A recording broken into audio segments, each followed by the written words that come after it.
Halo guys, selamat berjumpa lagi. Hari ini Sabtu tanggal 22 April ya 2023. Ini hari raya Idul Fitri. Jadi pertama-tama gue mau mengucapin selamat hari raya Idul Fitri buat semua teman-teman yang merayakan. Ya dimanapun kalian berada, semoga selalu sehat, selalu bahagia, makin cuan investasinya, nggak pernah nyangkut lagi, nggak pernah cut loss lagi ya. Amin. Ya di kesempatan ini gue mau coba sharing aja ya sedikit, ya ngobrol-ngobrol santai aja lah ya. Ini bahas sedikit tentang satu saham yang udah gue pegang juga, yaitu saham PT United Tractor ya, atau UNTR ya. Yang momen terdekatnya itu ada pembagian dividen di tanggal 28 April 2023, dan jumlahnya juga lumayan jumbo ya, 6.185 ya. Sementara untuk capital gainnya yang kebetulan juga karena udah gue pegang ya, juga udah lumayan tinggi nih ya, sekitar ya ini ya, sekitar hampir 28% ya, 28% ya, karena sekarang udah 27,82%.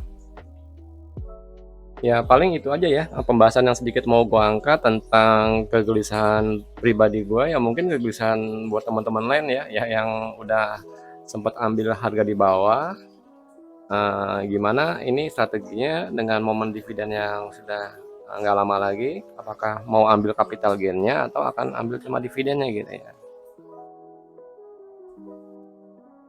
Ini kita profit aja masih gelisah ya, apalagi rugi ya. Ya tapi emang lumayan juga sih ya, ini seperti ini ya, gue udah coba bikin hitungan Excel-nya ya. Jadi kalau kita ambil dividen kita akan dapat sekian, kita hold ya, kita hold dan ambil dividen kita akan dapat sekian, 25%, 25,44%. Sementara kalau kita sell di saat ini dengan harga sekarang, nanti kita akan dapat yieldnya sekitar 27,8 ya. Ini udah ada selisih, dan nggak menutup kemungkinan kalau nanti pas mendekati kumdet ini akan harga juga akan naik. Nah, seperti ini ya, ini bisa sampai 31% loh, lumayan kan. Nah, untuk menjawab pertanyaan kita tadi ya, dan untuk menentukan strategi apa yang mau kita jalankan, ya menurut gue cuma ada satu cara ya, kita harus bisa memprediksi bagaimana prospek perusahaan ke depan, apakah kinerjanya masih akan bagus sehingga perusahaan masih bisa mempertahankan labanya, atau justru malah turun gitu ya. Ya karena laba yang dihasilkan kan akan mempengaruhi ya berapa potensi dividen yang akan kita dapatkan nanti gitu. Nah, untungnya untuk menjawab pertanyaan itu, ternyata kemarin hari Jumat tanggal 18 April ya, 18 April 2023, laporan kuartal satunya di 2003 sudah keluar ya. Dan beberapa poin-poin yang atau beberapa rasio yang gue anggap penting itu sudah gue baca. Nah, itu hasilnya cukup mengejutkan sih buat gue pribadi ya, karena itu di atas ekspektasi gue sebelumnya. Oh ya, sebelum lanjut, gue mau disclaimer dulu ya. Kalau di sini tuh gue bukan ngajak siapapun untuk jual atau beli saham tertentu. Ya, ini cuma ngobrol-ngobrol santai aja lah ya, sharing-sharing pemikiran awam gue yang masih juga terus harus belajar. Ya, karena pendapat gue masih sangat ada kemungkinan salah gitu ya.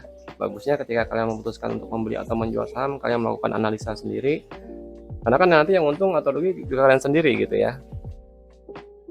Oke, lanjut ya. Jadi di sini beberapa rasio yang gua anggap penting ya, seperti laba, juga ekuitas. Ternyata di kuartal 1 ini tetap mengalami peningkatan ya. Nah, ini laba ya.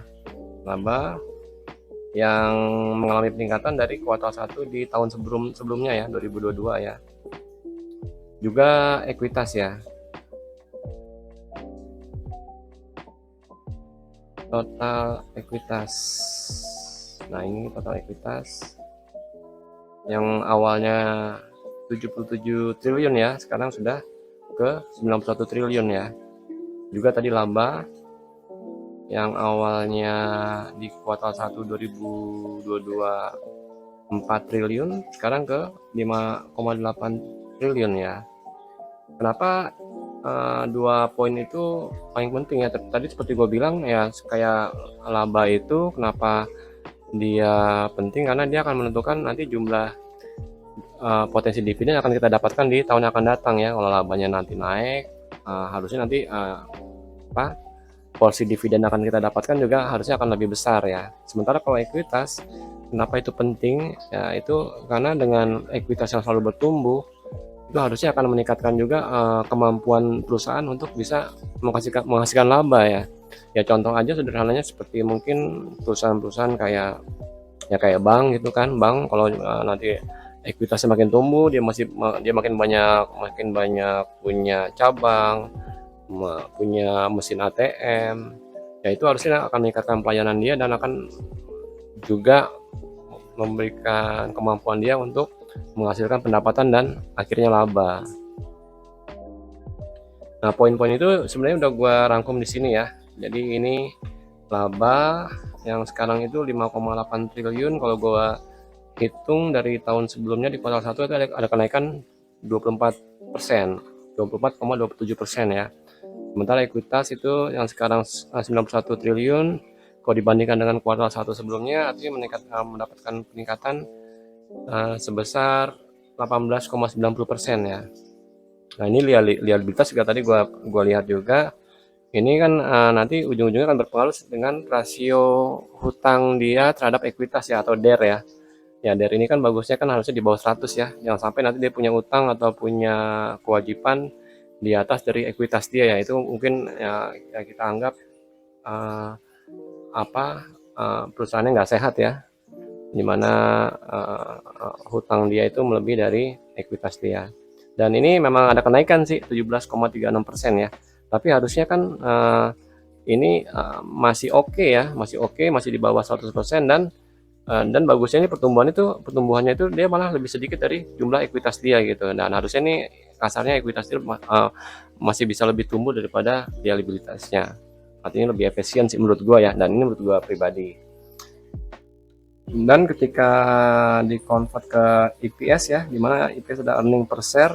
Earning per share adalah laba dibagi dengan jumlah saham beredar. Ini kita dapati nanti nilai di kuartal 1 adalah sebesar 14.427. 1.427 yang artinya tetap ada kenaikan dari kuartal 1 di tahun sebelumnya, dan diprediksikan dengan simulasi secara annualized itu bisa akan tembus di akhir tahun di kuartal keempat bisa sampai 5.708. Itu yang artinya masih tumbuh 1,31% dari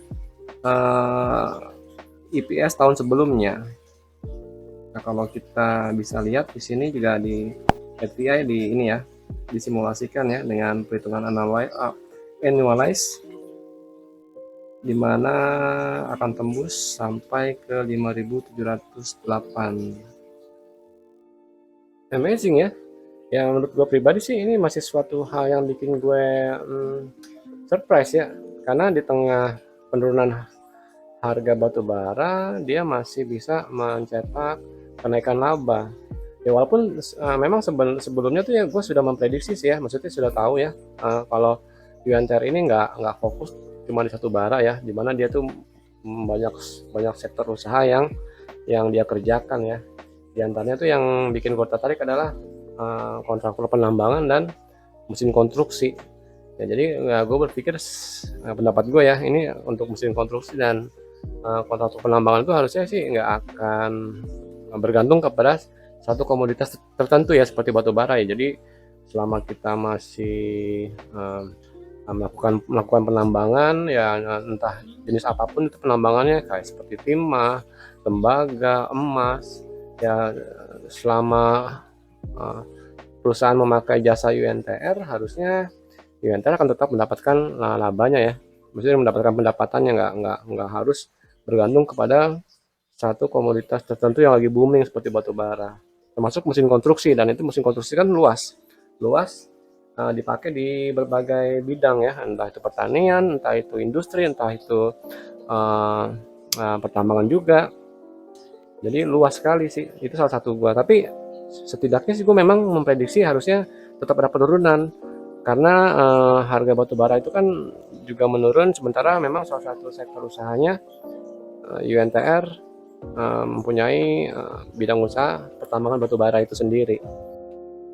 Oh ya, dan untuk pengen tahu dari mana UNTR mendapatkan pendapatan khususnya di kuartal 1 2023, sebenarnya kita bisa juga ngelihat dari salah satu laporan keuangannya ya. Jadi kalau teman-teman buka laporan keuangannya itu, di sini ada 6 dokumen.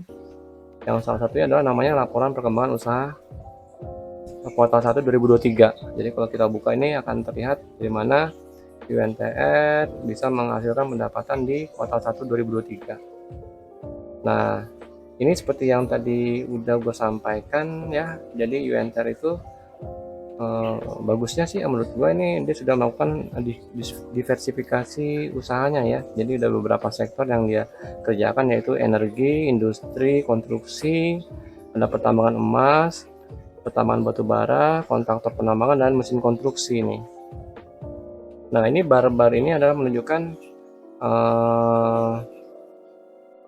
porsi pendapatan dari masing-masing sektor yang tadi gue sebutkan ya. Nah, ini di bar pertama yang paling sebelah kanan adalah pendapatan di kuartal 1 di tahun 2023. Sementara bar yang di tengah ini adalah pendapatan di kuartal 1 2022. Sementara yang sebelah kiri ini adalah full year-nya ya, full year di tahun 2022. Dan seperti yang bisa kita lihat, hampir ya di setiap sektor atau unit usahanya itu mengalami kenaikan ya. Ini contoh mesin konstruksi yang warna kuning paling bawah itu dari 9,6 triliun di kuartal pertama 2023 ini naik ke 10,6 triliun. Dan untuk kontraktor penambangan dari 8,4 triliun naik ke 11,6 triliun ya, ini cukup besar kenaikannya. Lalu yang pertambangan batubara sendiri dari 7,5 triliun naik ke 10,5 triliun ya. Ya, ini ada penurunan untuk sektor pertambangan emas ya, dari 1,9 triliun turun ke 1,6 triliun. Dan di bagian bawah dokumen juga dijelaskan ya, bagaimana setiap sektor usaha itu mengalami kenaikan atau penurunan ya. Jadi kalau kita scroll ke bawah, nah ini unit usaha mesin konstruksi ya. Kenapa bisa mengalami kenaikan? Karena ada kenaikan penjualan ya sebanyak 6% jika dibandingkan dengan periode yang sama ya di tahun lalu, yaitu sebesar 1.694 unit. Dan peningkatan penjualan itu didorong oleh dua sektor, yaitu sektor pertambangan dan kehutanan. Walaupun totalnya itu sebenarnya penyerapannya diserap oleh banyak sektor nih ya, yaitu sektor pertambangan, konstruksi, kehutanan, dan perkebunan. Ya seperti yang gue sampaikan tadi ya. Jadi kenapa menurut gue unit usaha mesin konstruksi ini sangat bagus, karena mesin konstruksi dibutuhkan di banyak sektor, nggak cuma bergantung di satu sektor tertentu gitu. Juga dengan bisnis penjualan suku cadangnya dan pemeliharaan alat beratnya meningkat sebesar 24%. Nah, ini ada sub unit usaha lagi ya. Terus kalau di bawah nanti kelihatan grafiknya, yaitu grafik penjualannya ya. Penjualannya kelihatan penyerapannya itu terjadi di sektor mana aja ya, yang tadi seperti kehutanan, konstruksi, perkebunan, dan pertambangan, masing-masing persentasenya. Nah, ini untuk penambangan atau mining contracting juga mengalami penaikan, naik sebesar 38% ya di periode yang sama di tahun 2022. Di sini dijelaskan kenaikannya itu disebabkan oleh peningkatan volume produksi batubara sebesar 12%, dari 24 juta ton menjadi 27 juta ton ya. Dan volume pekerjaan pemindahannya itu juga naik sebesar 19%, dari 207 juta meter kubik menjadi 246 juta meter kubik ya. Dan kalau ke bawah lagi kelihatan nih grafis peningkatannya dari kuartal 1 2022 ke kuartal 1 2023 ya, naik sedikit. Nah, yang sebelah kiri ini kenapa tinggi? Karena itu adalah full year-nya ya, full year dari tahun 2022 ya. Jadi kelihatannya itu turun ya. Tapi ini berbeda periode ya. Oh, ini full year, kalau yang ini adalah kuartal satunya aja. Nah, ini untuk unit usaha pertambangan batu baranya sendiri ya. Nah, di sini sebenarnya juga dijelaskan ya, kenapa terjadi peningkatan pendapatan di pertambangan batu bara ya, yaitu didorong oleh dengan meningkatnya rata-rata harga jual batu bara. Nah, tapi di sini nih yang masih gue belum tahu, ternyata harga rata-rata itu masih tinggi ya. Padahal dalam kondisi sekarang kan harga batu bara itu sudah menurun ya. Apakah ini terikat dengan kontrak yang sudah disepakati gitu ya? Jadi karena kontraknya jangka panjang, dan harganya itu masih mengikat di harga batu bara acuan pada tahun sebelumnya gitu. Nah ini buat teman-teman yang mungkin lebih ngerti silakan ya, bisa kasih masukan biar jadi pengetahuan juga buat gue sendiri. Tapi intinya adalah di unit usaha ini pertambangan batu bara meningkat menjadi 39% dibandingkan periode yang sama di tahun 2022, menjadi dari awalnya tadi itu kalau salah 7 triliun ya, 7 triliun menjadi 10 triliun, sekitar 10 triliun ya. Dan kalau kita scroll lagi nanti akan dijelaskan juga ya kenapa unit usaha pertambangan emasnya juga mengalami penurunan ya. Jadi kalau di sini dijelaskan penurunan pendapatan itu karena didorong oleh penurunan penjualan ya, yang awalnya 74.000 ons saat ini turun menjadi 59.000 ons atau turun sebesar 21% ya. Nah itu kenapa alasannya, yaitu agar PT AR dapat fokus pada rencana jangka panjang untuk meningkatkan keberlanjutan tambang. Nah, jadi keberlanjutan tambang itu ternyata gue juga baru tahu ya. Jadi kalau ketika kita melakukan penambangan itu ya kita juga mesti memperhatikan banyak aspek tuh. Aspek yang mesti kita tetap jaga ya, untuk bisa membuat proses penambangan itu bisa lebih lama ya dalam jangka panjang ya. Enggak, dan itu gue pikir juga memang bagus dan harus kita hormati ya, dimana kita juga harus memperhatikan banyak aspek ya, seperti aspek lingkungan, aspek sosial, dimana kita bisa mengolah limbah agar limbahnya juga nggak terlalu berdampak kepada lingkungan. Nah itu gue pikir adalah hal yang patut kita hargai ya. Ya cuman konsekuensinya adalah perusahaan harus menurunkan, menyeimbangkan ya jumlah produksinya itu supaya bisa tetap memperhatikan aspek-aspek penting tersebut. Dan lanjut lagi, ini adalah tentang unit usaha industri konstruksi. Yang ini memang saat ini dijelaskan kenapa bahkan mengalami kerugian ya, yang kerugian yaitu rugi bersih sebesar 30 miliar. Ya, karena disebabkan oleh pembiayaan yang lebih tinggi ya. Ya, tapi untungnya dengan konsep diversifikasi usaha yang luas ya, harusnya nih kerugian di sisi konstruksi akhirnya tutup dari sektor usaha lainnya ya. Mudah-mudahan nanti di masa akan datang ini bisa menghasilkan laba.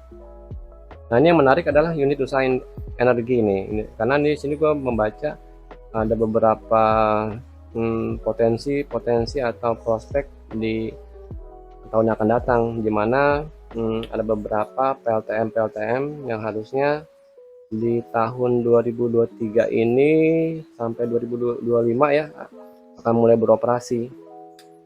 Seperti ini ya, PLTM Besaikemu yang memiliki kapasitas sebesar 7 MW diperkirakan akan beroperasi pada tahun 2023. Juga ini membangun 2 PLTM ya, lagi proyek yang lagi berjalan, yaitu PLTM Karo dan PLTM Kukusan ya, yang akan diperkirakan beroperasi pada tahun 2023 dan 2025 dan kupikir ini adalah suatu prospek yang bagus ya di masa yang akan datang, yang diharapkan nanti bisa menyumbangkan pendapatan dan laba di masa yang akan datang.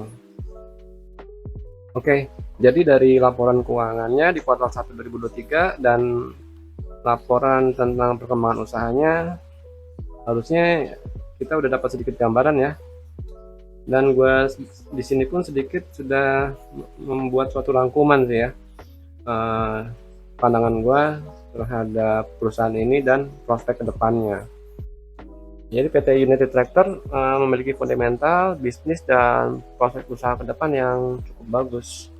Kenapa? Karena diversifikasi usaha yang bagus, dengan bentuk bisnis yang berkelanjutan, sehingga ini akan membuka prospek perusahaan akan terus bertahan dan tumbuh di masa yang akan datang. Terus tadi kita juga ada temukan ekuitasnya yang masih terus tumbuh, ini akan menambahkan potensi ya perusahaan dalam menghasilkan laba.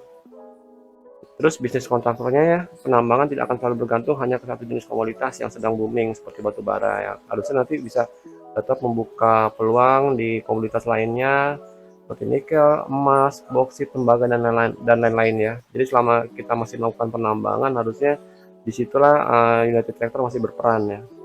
Nah, terus bisnis mesin konstruksinya juga merupakan salah satu bisnis utama yang akan berkelanjutan karena mempunyai sub unit usaha yang lengkap, yaitu ada penjualannya, ada rental, ada perawatan, pelatihan dan sebagainya ya. Dan sektor yang membutuhkannya juga itu ya cukup luas ya, nggak cuma di pertambangan doang ya, ada pertambangan, konstruksi bangunan, perkebunan, infrastruktur dan lain-lain. Nah, ini yang tadi seperti yang tadi kita juga udah baca ya, ada ke depan juga ada potensi pemasukan baru ya. Ini potensi pemasukan baru dari bisnis energi baru dan terbarukan ya, atau EBT. Ya, beberapa PLTM ya akan mulai beroperasi di 2023 dan sampai 2025. Ya, mudah-mudahan ini ke depannya akan menjadi pemasukan baru ya untuk pendapatan di tahun yang akan datang. Dan yang gak kalah menarik lagi adalah ekspansi dia ke komoditas nikel. Nah, ini sih memang belum terkonfirmasi ya, gue lagi coba eksplor juga lebih dalam ya, apakah sudah terrealisasi atau bagaimana ini plannya. Tapi dari berita yang sudah gue baca sih ya, ini harusnya memang UNTR sudah mulai mengakuisisi beberapa perusahaan nikel ya. Ya, cuman target pendapatannya itu baru nanti terlihat di semester 1 2023 ya. Kayaknya di pertengahan nih. Kalau kita baca ini di pertengahan. Bentar.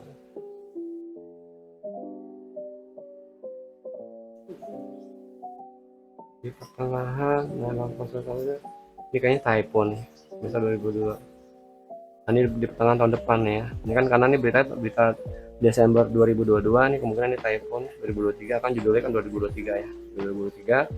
Nah, ini harusnya tercatat di laporan keuangannya di pertengahan tahun depan ya. Mungkin di kuartal 2 atau 3 ya. Ya itu ya, kalau memang benar kan artinya ada hal positif ya. Apalagi nanti kalau memang kita sudah diprediksikan harga nikel itu memang naik, itu harusnya akan menjadi sesuatu yang positif buat UNTR. Ya, selain dari hal yang udah gue susun ini juga sebenarnya ada itu ya, ada poin-poin lagi yang udah gue temukan referensi ya, yang mungkin bisa jadi pertimbangan ya kenapa saham ini mungkin ya bagus ya untuk kita miliki dengan target jangka panjang. Ya, ini sih pendapat gue pribadi ya. Nah, jadi ini ada beberapa referensi yang gue temukan juga yang menjadi poin-poin bagus untuk saham UNTR ya. Ya, yang pertama adalah pengalamannya dan kaliannya, produk yang beragam, terus layanan punah jualnya yang terpercaya. Ya, ini sudah terbukti handal dan berkualitas tinggi.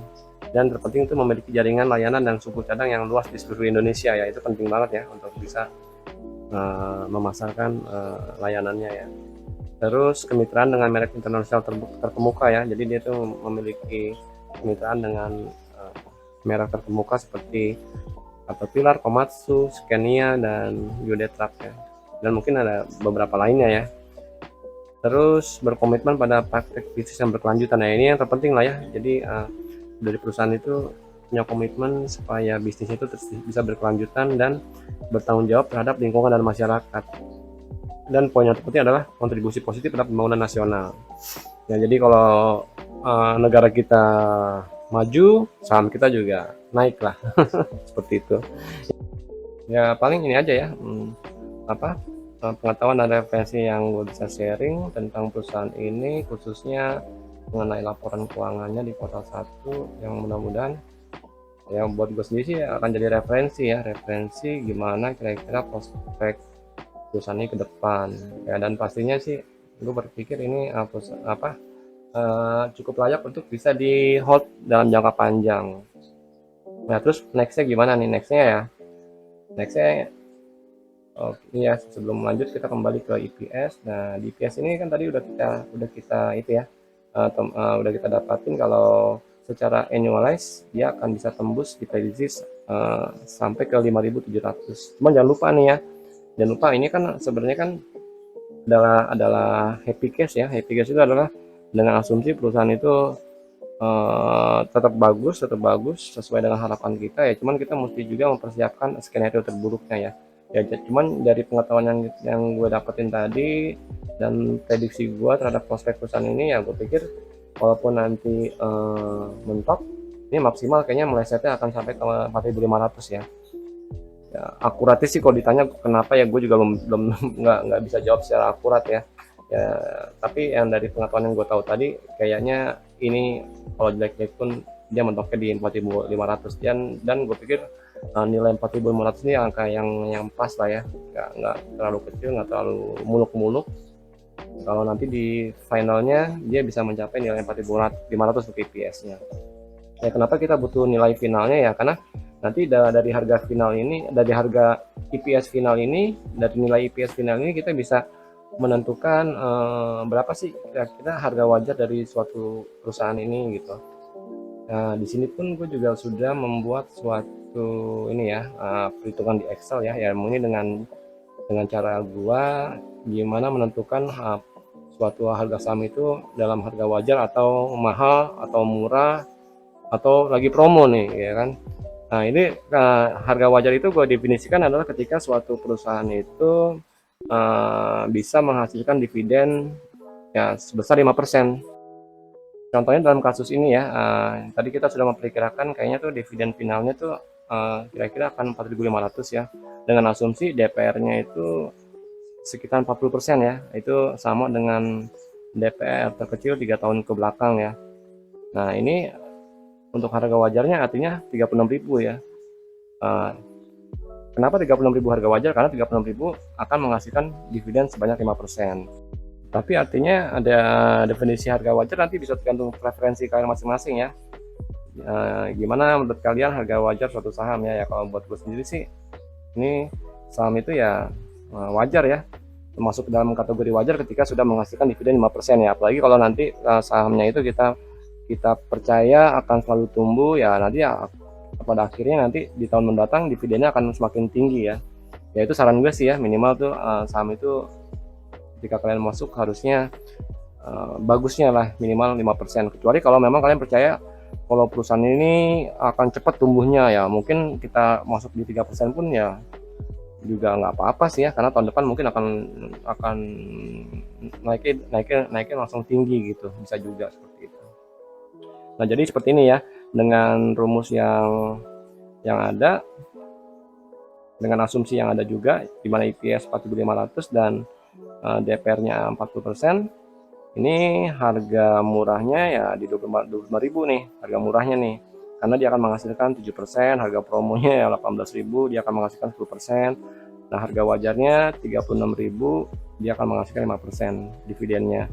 Nah, sementara artinya dengan harga saat ini kalau menurut perhitungan gue ini masih di bawah harga wajar ya, dimana dia masih ada selisih 15% dari harga wajarnya harga saat ini. Tapi jangan lupa ya, ini kan cuma perhitungan di atas kertas ya, yang kita bisa mengkalkulasikan berdasarkan rumus, tapi terkadang realita di lapangan itu suatu saham itu harganya itu membutuhkan waktu untuk mencapai ke harga wajarnya ya, karena ini kan membutuhkan persepsi yang sama dari semua investor ya. Ya, kalau investornya sama pandangannya dengan kita ya, investor juga akan rela gitu ya, memberikan harga saham ini ke harga wajar ataupun sampai ke harga mahal gitu ya. Nah, jadi untuk mengamankan kondisi itu, gue sudah menambahkan suatu pengaman yang disebut margin safety ya, margin safety. Jadi dalam kondisi ini ya biar pas aja sih ya, biar pas aja gue masukin margin safety-nya 33% ya. Jadi dari harga wajar 36.000 sudah diturunin lagi ke 27.000, jadi biar lebih aman ya, lebih aman lah ya buat kita ya. Nah, dari harga yang sudah kita tentukan lah, kita sebut sebagai harga target lah ya, target price 27.000, ini kayaknya gue berpikiran masih aman untuk bisa menambahkan lot ya, karena kebetulan kan harga yang gue punya itu masih di bawahnya 27.000 ya, yaitu 24.312 ya, ingat banget 24.312 ya. Ini jadi ini ya, ya gue berencana nanti sebelum pembagian dividen harusnya gue bisa menambahkan lot dulu ya, menambahkan sejumlah lot dengan apa, dengan tujuan ya memaksimalkan profit lah ya, kan lumayan juga tuh. Contoh nih kalau kita nambahkan 10 lot lagi, nanti harapannya harusnya bisa mendapatkan sekitar 6.185.000 lagi ya dari dividennya. Ya tapi diatur biar nanti gimana ketika kita nambahkan lot, nanti harga rata-ratanya itu masih di bawah target price kita ya, 27.000 tadi, 27.000 tadi. Dan ini kebetulan nih kalau dengan simulasi ini, kalau kita nambahkan 10 lot dengan asumsi harganya masih sama 31075, ternyata harganya itu masih 26.000 sekian ya, masih di bawah 27.000. Ya cuman ini dengan asumsi harganya masih sama ya. Ini kalaupun maksimal mungkin kayaknya sih gue berapa ya, mungkin 31.500 kali, atau mungkin ya, karena sayang juga kalau nanti terlalu tinggi, nanti akan merubah harga rata-rata kita gitu ya, sayang juga sih. Ya kenapa ini juga nggak gue maksimalin ya, kenapa nggak gue maksimalin sampai 27.000 ya, salah satunya ya gue juga ngasih kesempatan nih ya buat jaga-jaga juga, jangan-jangan nanti ketika ex-date atau cum-date itu harganya bisa terjun bebas dulu sebentar ya, ya kan sayang juga ya momennya kita manfaatin nanti buat nambahin lot lagi ya. Ya itu kan buat jaga-jaga aja. Walaupun sebenarnya sih kalau gue hitung sama juga sih, sama aja sih kalau kita pun beli sekarang, sebenarnya kita juga dapat diskon kan, ya dapat diskon dari momen dividen yang ada. Jadi kalau kita beli, contoh nih beli 31.800, nanti kita langsung dapat duit 6.185. Nah itu kan artinya kan kita dapat beli lotnya juga dapat potongan harga ya, dapat potongan harga sampai sekitar jadi 25.000 aja. Ya oke, seperti inilah ya, ini plan yang mungkin akan gue jalanin untuk menyambut momen dividen yang sebentar lagi, sambil juga melihat perkembangan ke depan gitu ya. Ya semoga bisa jadi referensi semuanya teman-teman sekalian. Ya, jangan lupa ya, ini cuman pandangan gue yang sangat mungkin bisa salah karena gue juga dalam posisi belajar. Dan jangan lupa juga nih, karena kan gue juga berpendapat ini bisa jadi subjektif karena gue sudah mempunyai saham ini gitu ya. Akan bisa menjadi bias juga gitu, karena gue sudah mempunyai saham ini. Buat teman-teman yang kebetulan juga belum punya, bisa lebih analisa lebih dalam lagi untuk bisa menentukan strateginya. Jangan ditelan-telan mentah nih pandangan gue ya, karena sekali lagi bisa aja salah gitu. Oke, itu aja sih ya yang bisa gue share ya, semoga bermanfaat dan menjadi referensi buat semua teman-teman. Itu aja, terima kasih, sampai bertemu lagi di video berikutnya. Thank you.